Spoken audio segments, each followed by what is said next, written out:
The StuG III was an assault gun produced by Germany during World War II. It was built on a slightly modified Panzer III chassis, replacing the turret with an armored, fixed superstructure mounting a powerful gun. The vehicle was intended as a mobile assault gun for direct fire support for infantry units. The Sturmgeschütz concept originated from the German experiences in World War I, when it was discovered that during the offensives on the Western Front, the infantry lacked the means to engage fortifications effectively. The Daimler-Benz company used the chassis and running gear of the Panzer III medium tank as the basis for the new vehicle. Later, manufacture was passed over to the Alcat company, which produced 5 prototypes in 1937. These prototypes featured a mild steel superstructure and a Krupp short-barreled 7.5 cm cannon.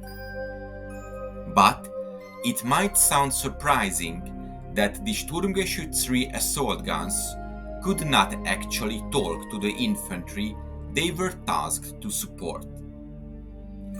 It is true that the German army used a relatively large number of radios during the war, but there was a limited number of radio frequencies they could talk on.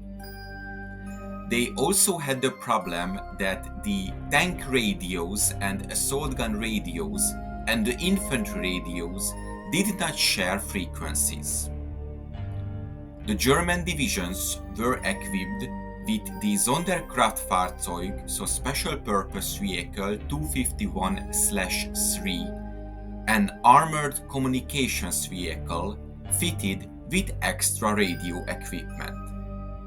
But these vehicles connected higher echelons, so for example, the Panzer Regiment commander could have talked with the Panzergrenadier Regiment's commander within the same division. So assault guns would be sent to support infantry units. Often, the same Sturmgeschütz battalion or battery would be assigned to the same infantry division for a long period of time, so they could get used to working with the same people. This helped a lot, but in combat on the battlefield, they still had real communication problems, so no matter how long they had worked together. A Sturmgeschütz battery could be broken down further to support smaller units as well, and it wasn't unheard of for a single assault gun to support an infantry company, though they really tried to at least keep the battery together. Things would normally go well communication-wise before the shooting started. At least, the assault gun commander would be riding with his head stuck out, so he could talk to the infantry riding on his tank or walking around it. A savvy infantry officer may be on the assault gun talking to the commander. But once the assault gun started taking enough fire for the crew to close those hatches, everything changed. No amount of yelling would get the crew's attention. This lack of communication became a clear and prominent problem when infantry wouldn't be able to warn the assault gun they were working with of an imminent threat in a timely manner, for example, in the narrow streets of Stalingrad. The infantry would often be forced to fall back from the assault guns, leaving them alone and easy targets for enemy infantry close assaults. As I previously mentioned, since the Sturmgeschütz assault guns and infantry were not on the same radio net, if they wanted to get orders to the gun through the radio, they had to radio up to battalion or regiment level, get someone to find the assault gun battalion commander or someone who could talk to the gun on the radio, and then hope they could get the actual assault gun on the net during the firefight. Of course, this did not work well. Often, it took a man standing in front of the assault gun and waving his arms to get them to open up. This clearly was not an ideal solution either, and even when the commander did pop his head out, he had a very hard time hearing anything during the actual combat. Various solutions were improvised in the field. The main responsibility of the infantry was to warn the guns of any obstacles in their path, such as minefields, a wrong direction, and anti-tank positions.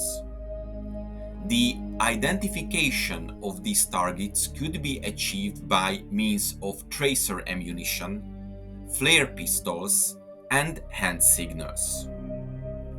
Once allocated to a particular gun, the infantry units would remain with it throughout the action. If they were in danger of falling behind, they would attract the commander's attention by firing their rifles into the ground ahead of the vehicle and did their utmost to regain contact. Basically, these type of methods were used until the very end of the war. For me, it's quite hard to believe that Germany, which was able to manufacture jet fighters and ballistic missiles during the war, did not have an optimal solution for this issue. For example, they did not use tank phones like the US Marines. The first US armored vehicles to have tank phones attached to them were M4 Shermans deployed during the 1943 island campaigns, where tank crews mounted field telephones to the rear of their tanks, housed typically in ammunition cans that were linked to the tank's internal intercom system. A variation of this had the phone connected to the tank by a long wire trailing to a distant phone where infantrymen could use it without exposing themselves to enemy fire. The Americans, deployed to Europe, also made similar modifications to their tanks. I hope you enjoyed this episode. If you want to support my channel, check out the PayPal donation link in the description or consider becoming a member. To make sure you don't miss my future work, subscribe to my channel please and press the bell notification button. Thank you and see you in the next video.